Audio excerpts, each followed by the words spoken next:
Welcome back, everyone, to an all-new season of Almost Fiction. I cannot even tell you how excited I am to be back, and I have some amazing announcements. First off, we're expanding our social media presence. You can now find us on Instagram at Almost Fiction Pod, where I'll be sharing behind-the-scenes content, updates, and more. I'm also reviving our YouTube channel, so make sure to subscribe there for visual content and extras.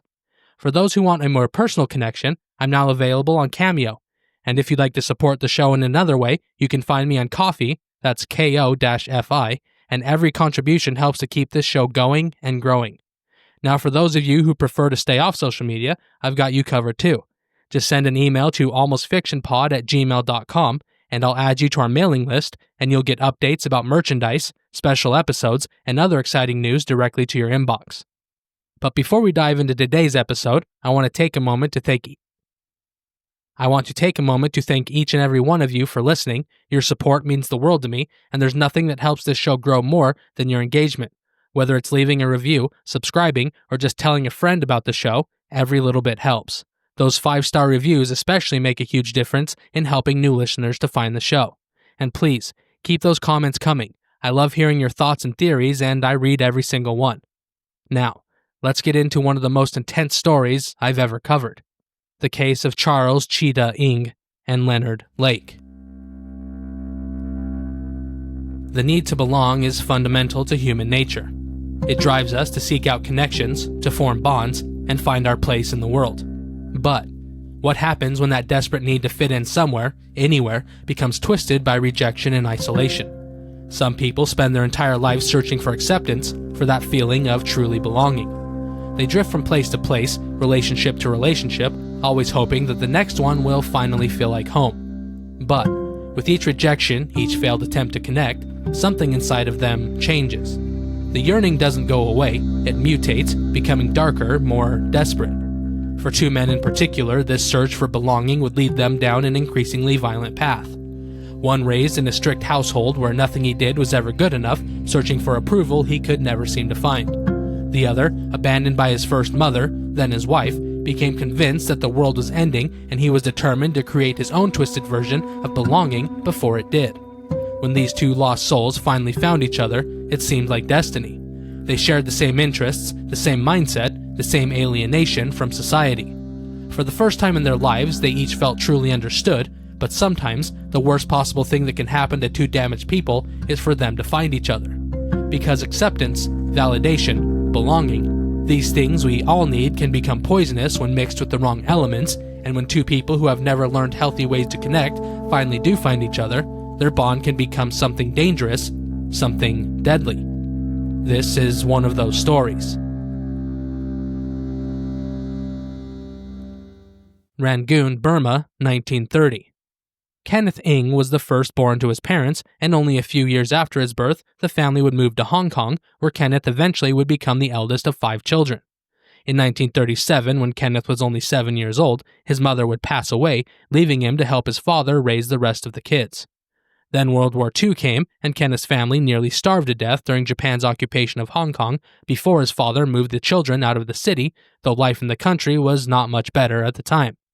After Japan's eventual surrender, the Ng family did move back to Hong Kong, and now at 17, Kenneth started to work finding odd jobs working for the British military. A soldier would then take a shine to young Kenneth, and he even helped him learn English using the book Treasure Island. In 1957, now at the age of 27, Kenneth would marry a woman by the name of Oi Ping, and 10 years later, they would eventually open a small shop together. The years would pass by quickly, and the next thing they knew, the couple had 2 daughters, Alice and Betty. But Kenneth, well, he'd always wanted a son. The shop was mildly successful, and, well, they could probably afford it, so they tried again, and on December 24th, 1960, Charlie Cheetah Ng was born, much to his father's delight. And the fact that the birth occurred the day before Christmas carried special significance for the Methodist family. Later, his father would even say, quote, "I thought God gave me a present," end quote. Wanting the best for their children, the Ngs worked as hard as they could at their small shop, scrimping and saving in order to send their children to the best schools. They worked long hours and almost never went on vacation, choosing instead to put their children into the best schools in Hong Kong, giving their children the best possible chance at their futures. And if one of the schools were to ever say no, the Ings would show up every day talking to school officials until they finally gave in. The two oldest, Alice and Betty, did well in school, and eventually Alice was accepted into the University of Alberta in Edmonton, Canada, with Betty attending university in England before eventually moving to the US where she attended graduate school. But then, there was Charlie. And despite being a gift from God in the beginning, he was really trying his parents' patience. Charlie was given all the same opportunities as his sisters, but instead of excelling in school, he was mediocre at best. He was okay at art, but anything outside of that, he just really didn't care. Charlie was smart, but school just wasn't for him, much to the disappointment of his father, Kenneth. Kenneth was desperate. He just wanted his boy to apply himself, just wanted him to try, just wanted him to have everything that Kenneth hadn't had growing up, and it was infuriating to him to the point where things became physical. Kenneth would often bind Charlie's hands and feet together before beating him with a cane. Some of the beatings even became so intense that it took not only his sisters, but also his mother to stop them, with the girls begging Kenneth to please just stop. The beatings continued, however, though they only seemed to make Charlie more angry and even more rebellious than he had already been. Charlie did yearn for approval, yearned for companionship and praise, and since he wasn't getting any at home, he turned outward in his search. But as soon as he would find a friend, he would often overwhelm them before driving them away with his intensely needy behavior.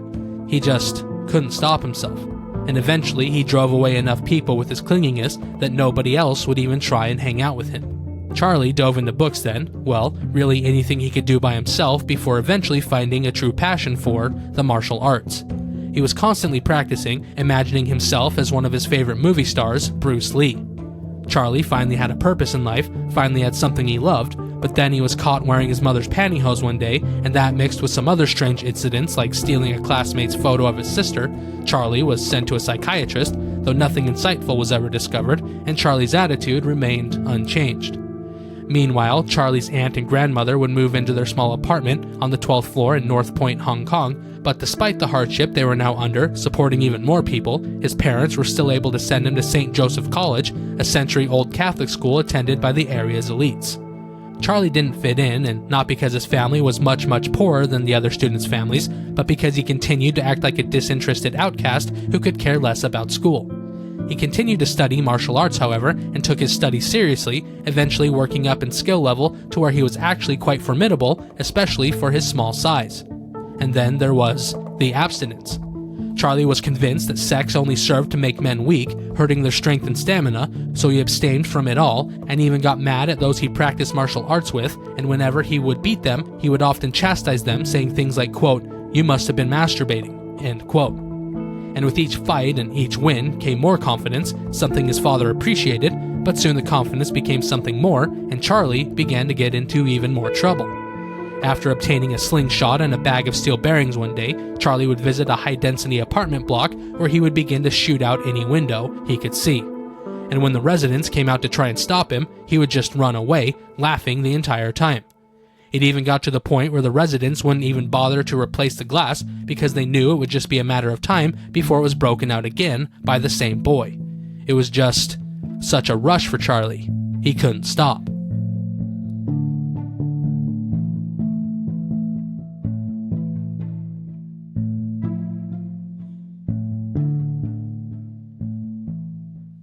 Charlie continued to study martial arts during this time, but soon he was also enamored by not just fighting hand-to-hand, he also developed a love for weapons and warfare as well. He often bought and read mercenary magazines, and in one of them he learned how to make a Molotov cocktail, which he did, launching the lit concoction off the roof towards a nearby playground. The flames almost reached the nearby schoolchildren, but luckily they came up short.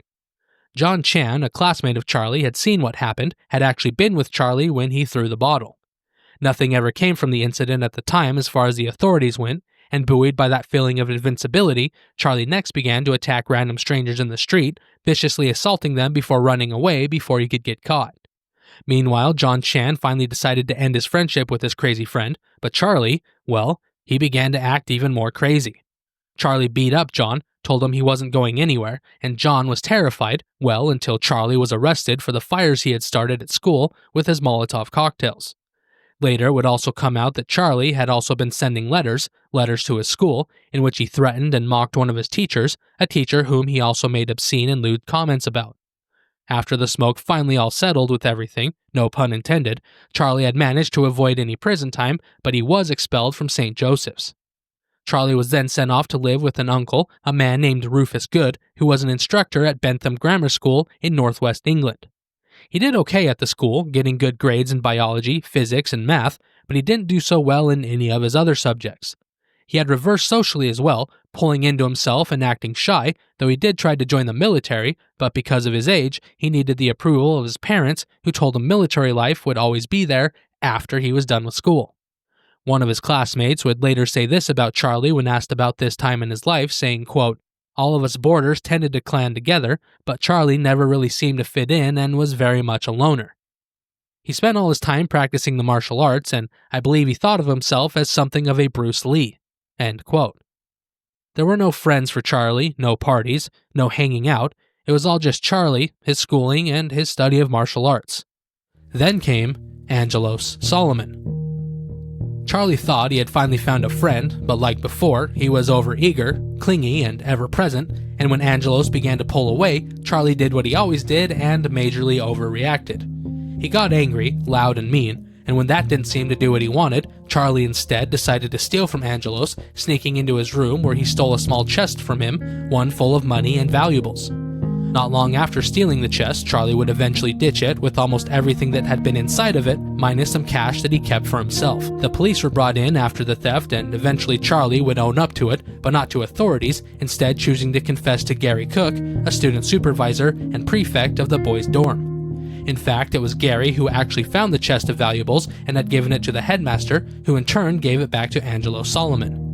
Now Gary was used to being a confidant to many of the students, homesick boys who often sought to talk to him, but this time, things were different. Charlie was crying as he told Gary what he did, but he was terrified of getting kicked out of school. Gary told Charlie he needed to be honest, needed to talk to the headmaster, and at the very least, he needed to give back the money that he had kept. Charlie didn't want to tell anyone, but he did agree to give the money to Gary so he could turn it in, as long as he didn't tell anyone where he had found it. Gary agreed and turned in the money, but the headmaster did not believe him when he said he just found it, and even threatened to have officers charge Gary for hindering the investigation. But, true to his word, Gary kept his mouth shut, and he was even looking at jail time before his girlfriend took matters into her own hands when she begged in front of the entire school for the thief to just turn themselves in and save Gary. Charlie heard the plea and actually came forward. Quote, "I took it for revenge because Angelos had found another friend instead of me." End quote. Charlie was angry, hurt, betrayed even, and had taken out his anger on his friend who was just trying to get away from him. He then cleared Gary's name, telling officers he was innocent and that Gary was just trying to help him. He was also afraid to come forward because he was worried his English wouldn't be good enough, and he was afraid he would not be able to articulate himself well enough to explain why he had done what he had done. Charlie was fingerprinted and charged, but he didn't get any jail time. Only a short while later, however, he was arrested again, this time for shoplifting at a department store in nearby Lancaster. After the second arrest, Charlie's uncle Rufus would call Charlie's parents and begin to make arrangements for Charlie to live somewhere else. After Bentham College in England, Charlie was next sent to another Catholic boarding school, this one near San Francisco, California. His Aunt Alice lived there, and she could watch him and report any issues that he might have. Charlie was granted a one-year student visa and enrolled into the College of Notre Dame, the third oldest college in California. But, like before, he just didn't care about school despite the $21,000 in tuition his parents paid. Charlie also tried getting his driver's license while attending the college, but he was a terrible driver. For example, he had only had his license for 3 days, and by that time he had already been in 4 separate accidents. Then, while driving his aunt's car in San Leandro, he slammed into a telephone pole before fleeing without ever reporting that 5th accident. It was labeled as a hit and run because there was damage that needed to be repaired, and an investigation began to find the driver. By autumn 1979, officers had figured out who had been driving the car that damaged the telephone pole, but before they could make an arrest, Charlie was already gone. You see, he still wanted to fight, still wanted to join the military, and had even changed idols, shifting from wanting to be Bruce Lee to now imagining himself as an Asian version of Chuck Norris. He just knew he would make a great soldier, knew that he had the skills, and even fancied himself as a tactician, and if he could just get into the military, he could prove it all to everyone, and they would all finally respect him. And since he was on the run from the law, and since he was old enough now, he went to a recruiter's office where he told the recruiter he was an American from Bloomington, Indiana, and soon he was going through basic training in San Diego before being sent to Camp Pendleton for infantry training. Charlie was actually a good soldier because he was finally where he wanted to be, and soon everyone would be able to see just how good he was. But as time passed, he soon became disgusted with his fellow recruits, individuals who were below him, and he even began to question his leaders all the way up the chain of command. He figured it was just a part of it all, part of the training, and when he finally got out, things would be different. So, he was patient. Charlie would soon make private first class in May of 1980, and after training as an anti-tank gunner, he was stationed in Kaneohe Bay on the island of Oahu, Hawaii. Soon, Charlie had even found a friend when he began hanging out with Corporal Jeffrey Cox, Charlie's fire team leader in Weapons Company, 1st Battalion, 3rd Marines, 1st Marine Brigade. Corporal Cox shared Charlie's interest in books and martial arts, and like Charlie, he didn't go out drinking with his fellow soldiers on leave. Instead, they chose to go to the bookshops, libraries, and even went to the occasional movie together. Corporal Cox was, well, he was Charlie's only friend. He was all Charlie had, as Charlie had cut off contact from his own family, and his parents only knew where he was at the time because of a letter his aunt had sent to them. His mother cried, but his father, well, he hoped that maybe now the boy would finally learn some responsibility and hopefully just a little discipline. Charlie continued to excel in the Marines, earning a marksmanship badge, and also had high marks in rifle squad tactics and map and aerial photo reading. But, like he always seemed to do, Charlie would eventually slip up when he was arrested and charged with theft when he was found in possession of multiple hand grenades. Luckily for him, though, the case was eventually thrown out of court due to a technicality.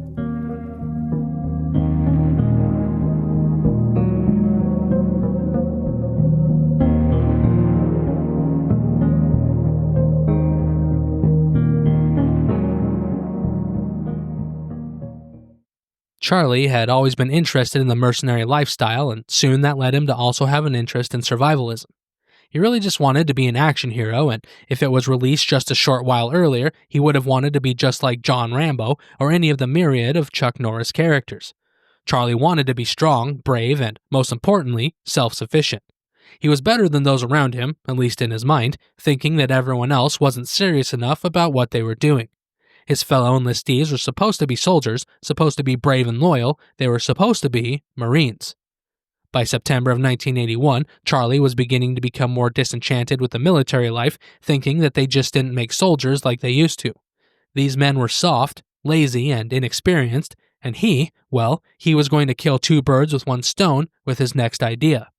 While stationed at the Weapons Company Armory at K Bay Marine Air Station, Charlie was standing sentry over the armory when new Connex storage containers were delivered, and he almost laughed to himself at how much they were screwing everything up. They decided to place the large boxes in front of the armory windows, effectively blocking them from sight, providing excellent cover for anyone who might want to break in and steal some machine guns. There were already shrubs along the back of the building that provided excellent cover, and now there were large storage boxes in front doing the same. Maybe he could, or maybe he should, let them know just how dumb they were, or maybe he could just use it all to his own advantage. Charlie decided to rob the place then, but he knew it would be at least a two-man job, so he approached a fellow soldier, one he knew loved weapons as much as he did, and carefully he began to let him in on the plan. 21-year-old Corporal Christopher Carlisle Thomas was the chief armorer for Weapons Company, and he too was also fascinated by being a survivalist. Charlie played it cool, but he could quickly see that Corporal Thomas was interested, so he brought him into the plan. In fact, Corporal Thomas even liked the idea and thought it would be awesome to have his own M16 and M60 for after his days in the armed forces were over. In mid-October, Charlie next approached another soldier, Ken Armini, who Charlie thought was kind of slow, and he asked Ken, quote, "If something happened to the armory tonight, would you ignore it?" End quote. Ken thought about it for a moment before responding, quote, "I don't care. What are you going to do?" End quote. Charlie then told him everything, and when Ken appeared to waver, he told him he didn't need to do anything really except, quote, "just walk past your post and hear nothing." End quote. Ken actually agreed, though he did advise that he wanted nothing to do with it. He would just do as Charlie asked and act normal and hear nothing. Charlie let Corporal Thomas know about the update to their plan that same day. and the two realized that with Corporal Thomas's car not working, they had no way to transport their stolen loot. Heading back to Ken Armeni, Charlie begged to use his car, and Ken agreed, though he said if Charlie was caught, he'd claim that he left his key in the car and that it was stolen. Agreeing to the terms, Charlie took Ken's keys and then was able to talk Ken into just one more favor. If anyone was approaching, maybe Ken could rattle the door or make some noise to give them a warning. Ken reluctantly agreed once again. He just wanted to get it all over with and move on. Charlie told Ken he would be back at midnight, and hopefully, if all went well, it would all be over soon. Corporal Thomas was asleep when Charlie showed up, and tossing him Ken's keys, he told the man to drive the vehicle to the parking lot behind the armory. Corporal Thomas did exactly as asked and then returned back to the barracks where he settled down and waited. About 30 minutes later, Charlie reappeared wearing camo-colored shorts as well as a dark t-shirt, and he was carrying a pair of gloves. The pair then went out to the armory, and Charlie had Corporal Thomas post up on the south side of the building as lookout while he cut the security wire over the windows. Charlie's bolt cutters went through them easily enough, and he got right inside, though he did manage to get a small cut on his leg from the clipped wires. Having no time to stop, however, Charlie continued with the plan and was able to stack up 7 .45 caliber pistols, 3 M16 rifles, equipped with grenade launchers, and 3 M60 machine guns. He was also able to grab a night vision scope as well, but when he called out for Corporal Thomas to come to the window so Charlie could hand him the score, there was no response. Then the main entrance door rattled, and thinking it was Ken giving him a warning of someone approaching, Charlie jumped out of the window before running out to the parking lot. Seeing Corporal Thomas, he chastised him about not coming when called, only to have Corporal Thomas tell him that it was just too dark and he couldn't see where to go. The pair waited for a minute, and when there was no further movement or raised alarm, they decided to go back and get their equipment.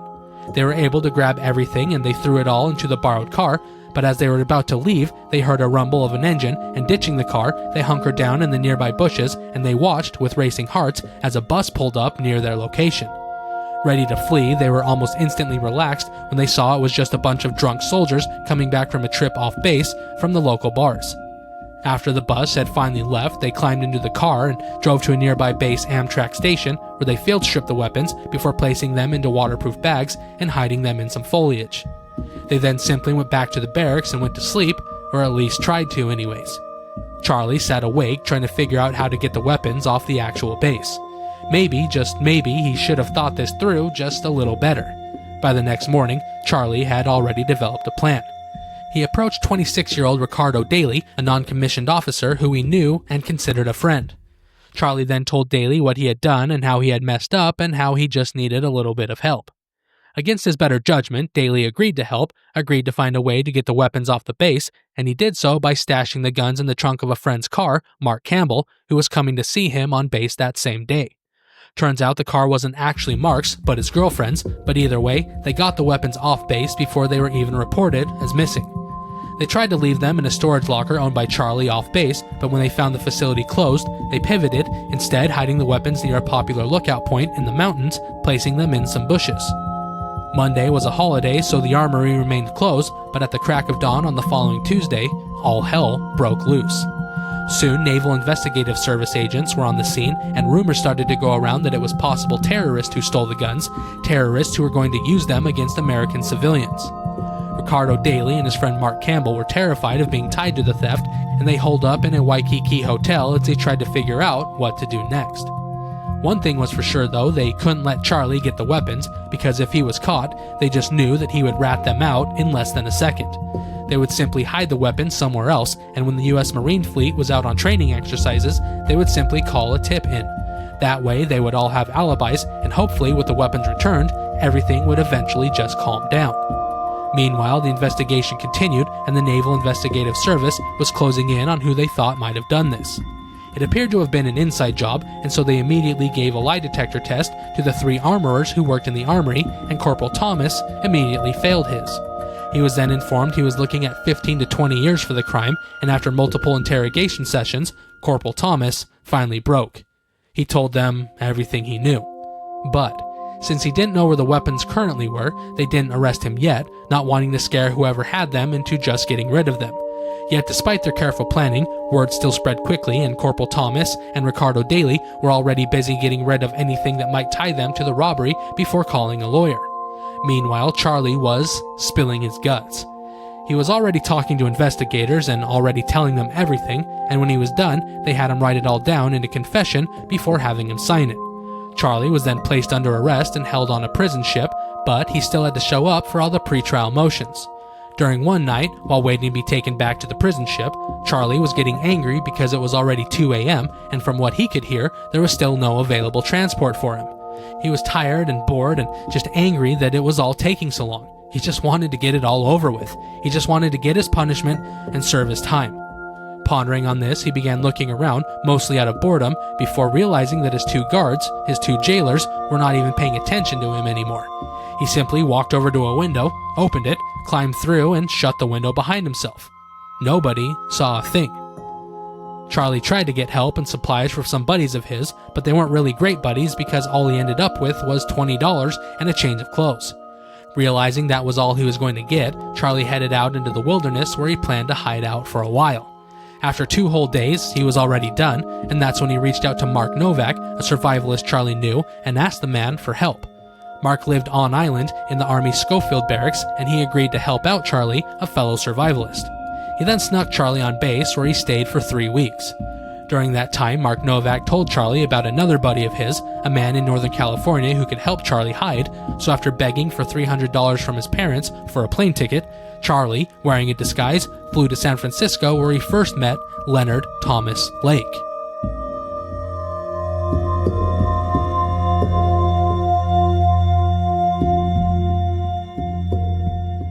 Leonard Lake came from a troubled background to say the least. His mother, Gloria Mae Williams, had actually abandoned him when he was only 9 years old after finally leaving her alcoholic husband, Leonard's father, Elgin Lake. She decided to just take her children and leave, though not all of them. In fact, Leonard, the second youngest, was the only one she would leave, pushing him off on her parents in San Francisco before taking her other 3 children to live with her in Seattle. Leonard tried to act tough, but as they said their last goodbyes at the train station, Leonard tearfully begged his mother to just take him with her. She didn't. It was something Leonard never forgot. Leonard's grandparents were there for him, but they were very strict. He was provided for and grew up in San Francisco's Glen Park district, but Leonard always felt like he was missing the love of a parent. He was average when it came to his schoolwork. He didn't really try, but he also didn't go out of his way to get into any trouble. He was simply existing.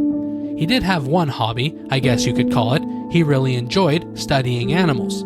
Leonard tracked and recorded the litters and genetic traits of at least 100 different mice, and he even taught them tricks, but when he was finished with them, or they started to get too old, he would simply kill them, feeling nothing about the deed before continuing his experiments, where he would try to dissolve them in different acids to see which one performed the best. This led him into chemistry, where he began to experiment with mixing different chemicals, and during one experiment, he purposely threw a glass full of chemicals against his bedroom wall, where upon shattering, the glass released a roar of flames, setting the wall on fire.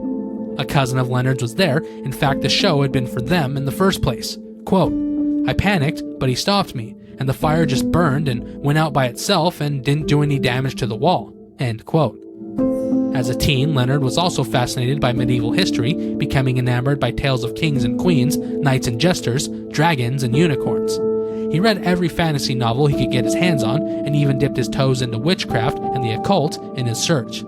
Eventually, he was able to rekindle a relationship with his mother, sisters, and brother, though he didn't much care for his brother Donald, despite him having been permanently injured in a train accident that left the boy dependent on his mother's help. It didn't matter that Donald needed his mother in order to survive. For some reason, Leonard considered Donald to be nothing more than a leech. After graduating high school, Leonard tried to go to university, but not having any money or financial help, he instead joined the Marines, something he'd actually been considering for a while now. He signed on the line in April of 1964 and was sent to San Diego to attend basic training at the same base where Charlie would go 15 years later. After completing basic training, Leonard was next stationed at Fort Bliss, where he learned how to perform maintenance and repairs on radar equipment and the MIM-23 Hawk missile battery. Then, after 2 more stops, one at Camp Pendleton and another in Okinawa, Japan in late 1966, Leonard arrived in Vietnam. He was there for only 8 months of his 10-month stint because he was sent home early after smashing his pinky finger on his left hand with a hammer, pulverizing the tip. At the time, rumors circulated that maybe the injury hadn't really been an accident like it was claimed to be. Leonard spent the next week in a stateside hospital before next being transferred to the Naval Missile Center at Point Mugu in California. It was there where he met Illinois native Karen Lee Minersman, a 20-year-old math major living in nearby Oxnard, California. Their relationship was different, to say the least. Leonard actually pushed Karen into becoming a topless dancer, and what was more, he even tried to get her to have sex with total strangers, as the thought of her promiscuity excited him.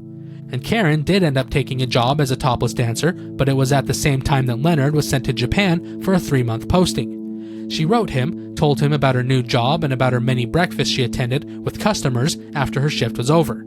Turns out Leonard was quite jealous, even though she was doing exactly what he wanted her to do, and he was going to tell her that, but her letters just stopped. It had only been 22 days since he had gotten into the country, but Leonard just wanted to leave. Next thing he knew, he was 80 feet up on a communications tower in the middle of a storm, yelling into the wind, having convinced himself that in order to feel alive again, he must first feel the grip of death. Leonard was losing it. On November 2nd, 1970, he checked himself into the 1st Medical Battalion Neuropsychiatry Unit. He seemed to be legitimately out of his mind at the time, and often was found talking to himself while he played out mock battles in his brain, often using his finger as a gun that he would use to shoot, quote, Viet Cong, end quote. When he was lucid, he was mean and belligerent, often causing issues with staff as well as disrupting group therapy. 3 months would then pass with Leonard not seeming to get any better, as well as refusing treatment, and he was discharged on January 28, 1971, where he was found unfit for continued military service and sent home with a diagnosis of, quote, hysterical neurosis and schizophrenia brought on by specialized duty in a combat zone, end quote. Karen, his wife, didn't want to deal with him anymore, thinking he was just too strange, after he began to tie her up during sex and began beating her regularly. So, after a marriage that lasted a total of 2 years and 7 months, she left. Leonard wasn't done with Karen, and he stalked her for a while, even breaking into her home 3 times before he finally left her alone. So first his mother, and then his wife. It seemed like the important women in his life all had one thing in common so far: all of them wanted nothing to do with him. For the next 10 years, Leonard would simply exist. He drifted across California, almost aimlessly working odd jobs and stealing to get by. Leonard was then arrested in June 1972 for petty theft, but to him, that was just the price of doing business. When you stole for a living, you sometimes got caught, and that's just how it was. He then tried to go to school for a short while in San Jose, but shortly after enrolling, he dropped out, realizing that it just wasn't for him. Next, he started to heavily read about and research the doomsday he just knew was coming, and he was determined to be prepared for it, not only to survive it, but to actually thrive. He started plans on a bomb shelter, creating lists of things he needed, including food, weapons, supplies, and women. He especially wanted to be well stocked with women. I mean, he would need to repopulate the world after all.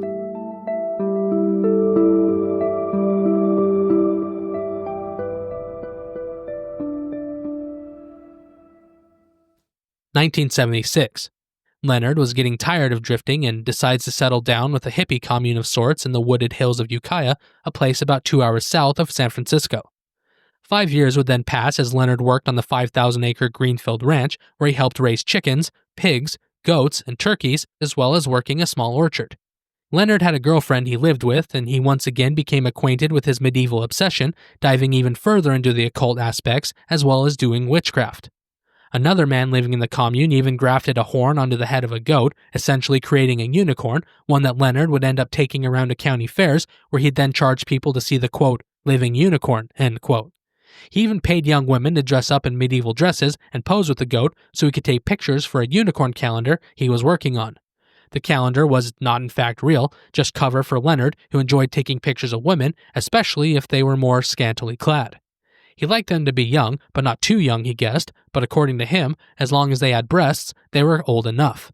He would then end up having relations with a handful of teen girls, though he maintains that none of them were under the age of 16. He began to rip people off at this time as well, stealing things that were left out because in his mind, it was the owner's fault. I mean, if they didn't want it stolen, maybe they shouldn't have left it out in the first place.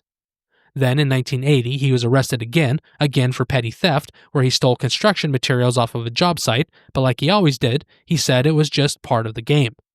After this arrest, however, when others at the commune he was living at heard about what he had done, Leonard was politely asked to leave. And he did. And it really wasn't just a theft either. Leonard lately had been acting strange, like he was in charge, almost like the place was his. They just didn't want to deal with him anymore. Shortly after being kicked out, Leonard found a new place and reunited with someone he had already met, a woman by the name of Clara Lynn Ballas, a woman who he had met during one of his county fairs. She had talked to him about the unicorn, had expressed interest in his lifestyle and beliefs, and soon the couple were actually married in 1981. Clara Lynn was described by those who knew her as plain-looking, with thick glasses and dark hair, but she did have an amazing smile, and apparently she also had, quote, a healthy appetite for sex, end quote. Leonard loved it.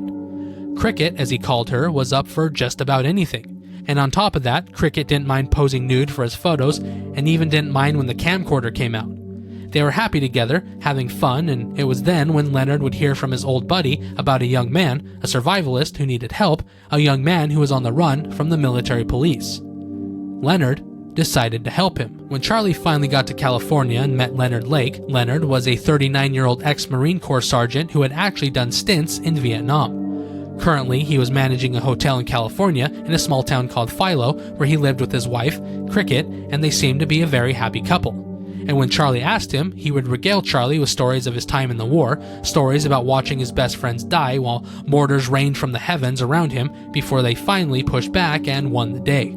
He also gave off the air of a man who had not only seen combat, but had seen a lot of it, and he never denied taking a life, or many lives, though the opposite was true.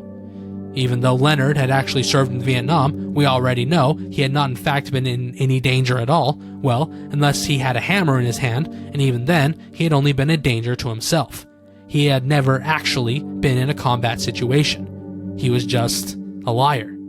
But Charlie didn't know that Leonard was a liar. He thought he was the real deal, a genuine war hero, and they also both loved weapons and being hardcore survivalists.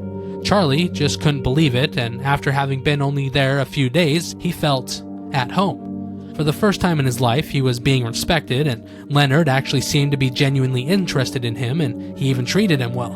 And to quote the book No Kill, No Thrill, where a large chunk of research for the story came from, quote, Charlie felt he belonged somewhere for the first time in his life, end quote. Leonard taught Charlie everything he knew, things like how to grow his own food, how to chop and season wood, how to be self-sufficient. And Charlie was even allowed to have a dog for the first time in his entire life. He'd always wanted a pet, but his parents always said no, and even if they had said yes, it would have been just another mouth to feed, and living with a dog in a small apartment with 7 other people just really wasn't feasible. And Leonard was just as happy that Charlie was there as Charlie was. He felt good to have a protege, especially one who was as well versed in fighting and shooting as Charlie was.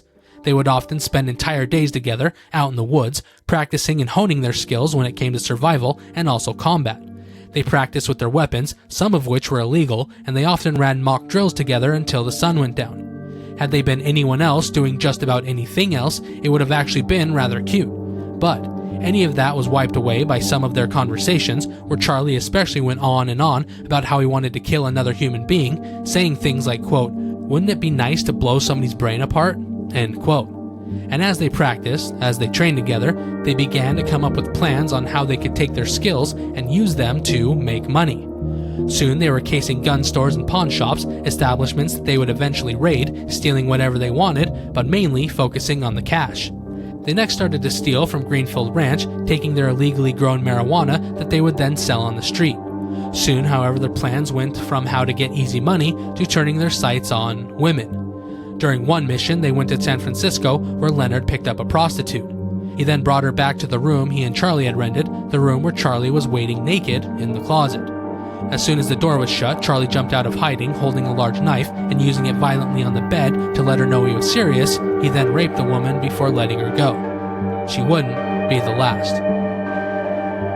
March 1982, Indian Creek Ranch, California.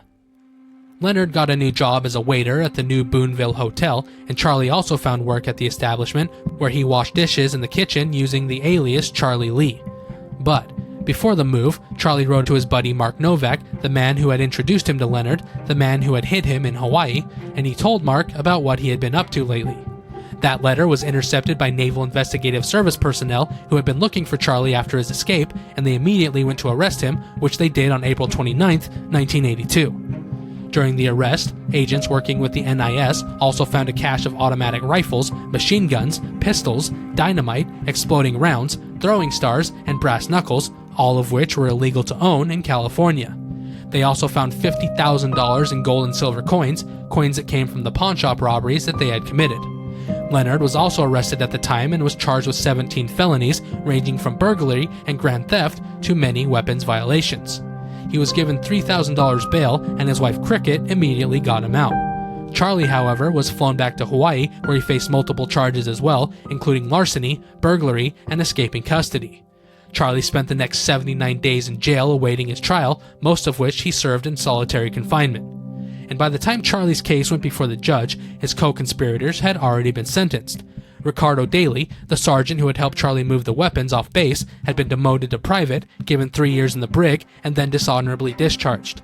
Corporal Christopher Thomas, the chief armorer in Charlie's unit, was convicted of larceny, wrongful disposal of military property, and breaking and entering. He also got 3 years in the brig. Ken Armini got off the easiest, with Charlie eventually signing an affidavit stating that he had threatened him. Ken was demoted, took a pay cut, and served 2 months, but he was at least able to maintain his position in the armed forces. Meanwhile, Charlie acted as cocky as ever, telling anyone who would listen how great of a liar he was, how he could convince just about anyone to do anything that he wanted. He then started taking credit for murders that took place in California, and even said he'd blown up not only an entire house, but also a barn full of livestock. He then even claimed that he had thrown a live grenade at a superior officer, but luckily for the officer, the grenade had been a dud. Then on July 14, 1982, came the day of judgment. Charlie actually pleaded guilty to the charges, and when asked why he had done it all, he simply stated that it was just to see if he could. When asked why he had run after the fact, he stated that he believed his life was in danger, but when asked to clarify, he simply said that his friends had betrayed him, and that's all he would say.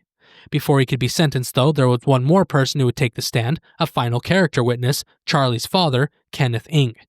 Through tears and broken English, he apologized for his son and spoke of the shame he had brought to his entire family. Charlie was then sentenced to a dishonorable discharge and 14 years of confinement at hard labor. But, unknown to the panel who had just sentenced him, Charlie had already signed a deal that he would only be serving 3 years, less the 3 months for time served. Charlie was then immediately shipped off to Leavenworth, Kansas, where he would stay until his 3 years was up. And that's it for part 1. But let me tell you, everything you've heard, it's just the setup. What comes next is without a doubt one of the most disturbing cases I've ever researched. If you thought their individual histories were troubling, just wait until you see what happens when these two damaged souls truly start working together. Their combined darkness will lead to one of the most shocking crime sprees in American history. Thank you so much for listening, and please make sure to check out the links for the new ways that you can help and follow the show.